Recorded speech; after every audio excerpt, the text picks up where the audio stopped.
We're on the march. The Empire's on the run. Alex Jones and the GCN Radio Network.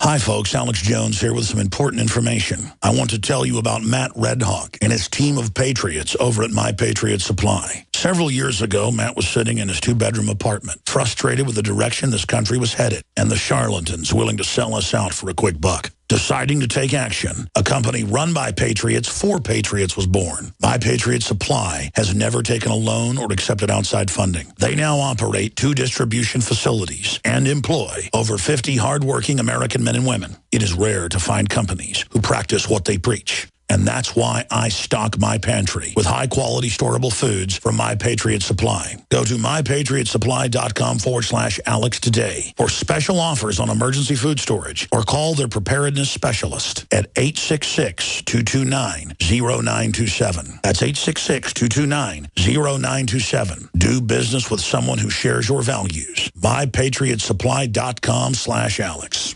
The globalist social engineers are not just targeting us with propaganda. They are manipulating our genetics. We are being targeted at every level by estrogen mimickers that lower our testosterone and other hormones and natural compounds that the body needs. After consulting top doctors, nutritionists, pharmacists, and others, we have developed what I believe is the ultimate non-GMO organic super male vitality formula, sourced from powerful organic herbs and then concentrated for maximum potency. Super Male Vitality was developed to activate your body's own natural processes instead of using synthetic chemicals. Super Male Vitality by InfoWars Life is so powerful that I only take half the recommended dose. For a limited time, we are offering 15% off Super Male Vitality at InfoWarsLife.com to introduce you to this powerful supplement. Visit InfoWarsLife.com today to secure your Super Male Vitality. InfoWarsLife.com.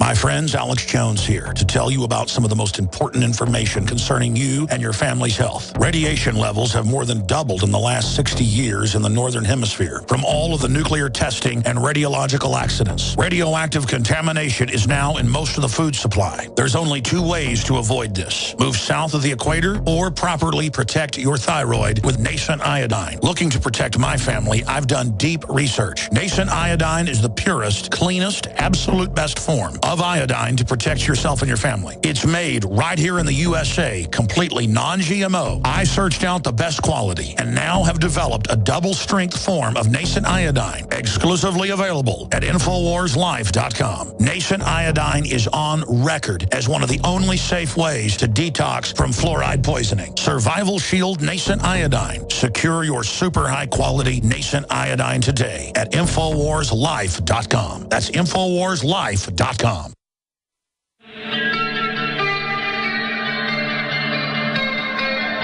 We now take you live To the Central Texas Command Center. in the heart of the resistance. You're listening to The Alex Jones Show. We have a nationally recognized school safety and security expert and consultant. He's provided safety training and school assessments for more than 8,000 school districts. He has been the head of one of the biggest school districts in the country's safety. And I'm not going to just go over all of his credits on Dateline NBC, Good Morning America, major universities he's consulted for. I mean, he's a top consultant, long career as a state police officer in Miami, Florida. If you're just joining us, then in customs, and then he got into being an educator and then security. And he's looking at it and dissecting it like everybody else did. I mean, folks, we've got video of Anderson Cooper with clear blue screen out there. He's not there in the town square. We've got people clearly coming up and laughing and then doing the fake crying. We've clearly got people where it's actors playing different parts of different people. The building bulldoze, covering up everything. Adam Lanza trying to get guns 5 times, we're told. The witnesses, not saying it was him. People out in the woods. But we've got the investigator here, Wolfgang W. Albig. I'm going to give you the floor, sir. Go over your 16 points, the problems, the issues, and break down what you believe is a total hoax. I've looked at it, and undoubtedly there's a cover-up, there's actors, they're manipulating, they've been caught lying, and they were pre-planning before it and rolled out with it. So clearly, I agree with you that something's rotten under the floorboards, but is it a possum or is it a human? well, regardless, they're not letting a good crisis go to waste. But you're the expert. Break it down for us. Well, Alex, I wouldn't be here today, had those 2 homicide investigators not come to my house. And that's right. We're talking about how you got threatened. U.S. citizen. Yeah. And I can't believe they're telling me that if I don't stop asking questions about the Sandy Hook school shooting, that the Connecticut State Police were going to come down and charge me with felony harassment. Now, all I've done is use the Connecticut Freedom of Information Act. And you know what? That's the first thing we learn as a citizen is you got to be able to ask questions. I taught that in school. Wolfgang, I'm going to give you the floor. I promise. I want to walk back here because you got interrupted by the break.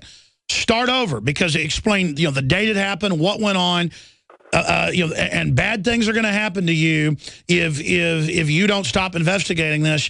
I mean, why would they fear an investigation? Break down what happened. Well, they're just telling me not to ask questions. And, the questions that we're going to talk about here are so simple. They do not hurt any of the parents. They do not hurt. Sure. Describe what happened. Describe what they said to you. Well, they came to me, and first of all, they did what you did. They went over, they had my whole background, my whole history of my life, where I went to high school, where I played football at Abilene Christian College. They knew me about being a state trooper, customs agent. They thanked me for my service to my country, and then they said, you need to stop asking questions, or they're going to come down from Connecticut, and they're going to arrest you. And I said, for what? For asking freedom of information requests? I mean, they need to go to jail for not responding. And then they told me I need to hire an attorney, and I'm sitting there going, I said, well, you guys need to call them up and tell them I'm not going to stop asking questions. That's one of the things I believe in. And you know what? The first one is why, who would have directed the New Haven FBI field officers to classify the Sandy Hook school shooting? Alex, that's never heard of. Columbine, Virginia Tech, Jonesboro, Paducah, you name it. The FBI has never, ever classified a school shooting. Why would they do that? And then when I called the New Haven field offices, I wanted to make sure my information was correct. This lady, FBI agent, I asked her, how do I get this information?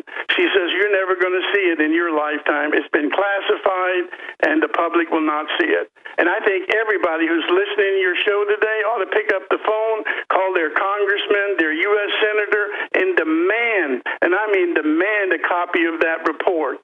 Because we, as Americans, we have a right to know, especially when they're using children and teachers as a ploy to scare the living hell out of us, Alex. And the next question is really simple. I want to know who the incident commander was. I mean, one of the things Homeland Security and FEMA has shoved down every school district, private and parochial, that when you have a mass casualty event, you have got to have an incident commander. And you know what? They won't tell me who was in charge on that day. Now, that tells me a serious problem, because that incident commander was in charge of requesting trauma helicopters. I'm 67 years old. I've never, ever seen a school shooting where we don't get the quickest and the fastest medical help, and there's nothing like the trauma helicopter. They got the best experience, best paramedics. They got the tools that they need. Why would you not order trauma helicopters for those children and for those teachers? We have the videos of them, the same kids going in circles in and out of the building. Unmistaken drill. And then they just tell them they were all shot? I mean, keep going. Well, Alex, for anyone to understand what you and I today are talking about, your listeners need to pretend that they have a child in that school on December 14th, 2012. Please, listeners, pretend that you have a first grader, a little girl, little boy, your love of your life, and they don't order trauma helicopters knowing they may be seriously shot, clinging to life. And then, why would they not let the paramedics and the EMTs inside the school? Now, who made that decision? That is just unheard of. It's cruel. You need to provide medical attention. So they overrode the default. They overrode the default settings. Wolfgang, you're saying just standard operating procedure was ignored, correct? Oh, can you? Well, think about it. You're the incident commander. Once the school is deemed safe, you get all the medical help that you can inside the school. Because guess what? We don't know if not. Then we find out that within 8 minutes of the first shot supposedly being fired, Alex, they're all declared dead. We have 18 children and 6 school staff members declared legally dead within 8 minutes. That's unheard of. And by Connecticut law, only a doctor can declare them legally dead. So who did that? They won't respond to my questions. So, I keep doing this day in and day out, no phone calls, no response. And where did the 500 children go that day and the 60 teachers? There's not any helicopter video footages of 500 children being evacuated. How is that possible? Every school shooting that we're seeing lately, you got kids coming out of the school with their hands raised. The news media is all over it. And here we have Sandy Hook, and we can't even find 500 children. That's unheard of. And then they had all the police going to the houses telling the so-called families and people not to talk to anybody. Absolutely. I mean, I've been doing this. I've traveled the country from one state to another. I've been in school shooting events. I've been there. I get hired as an expert witness after the fact. When I was an assistant principal, I've seen students shot in our school. And you know what I learned, Alex? When you hear shots fired in your high school, those parents will come at you with every ounce of energy. They are ready to tear down the fence to get to their child. At Sandy Hook, as you said, guess what they're doing? They're going in circle. I didn't see any parents have any sense of urgency to go get their child. And then you read about this guy. There's a guy in the woods. He was supposed to come build gingerbread houses. He's running away from the school, knowing that shots are fired. If I was that father, Alex, I'd be running into the school, not away from the school. It just does not make sense. And then, this is a simple request because I did this at Columbine. Columbine, we had 14 students shot and killed, 23 seriously injured. We had a great teacher by the name of Dave Sanders that was shot and killed trying to save kids. And one thing that I learned about 4 days later, I saw how they contracted a certified environmental company to come in to clean up all of the biohazards. Alex, there was blood in the media center everywhere. Brain matter, skull fragments, the carpet were stained with blood. I mean, windows were shot out, broken out. The police department, they fired over 354 rounds inside the school while kids were still in there. But what I got to see is how they clean up and sanitize and decontaminate. Nobody will tell me who did that at Sandy Hook. I mean, Sandy Hook had 3 crime areas, room 8, room 10, and room 9. Yep, they shot out the window, but nobody will tell me who the company is that the Newtown Public Schools contracted with to come in to sanitize and decontaminate. Why is that a secret? It's something that you should be doing by law. Continuing with the 16 points. And this is the one that gets my attention.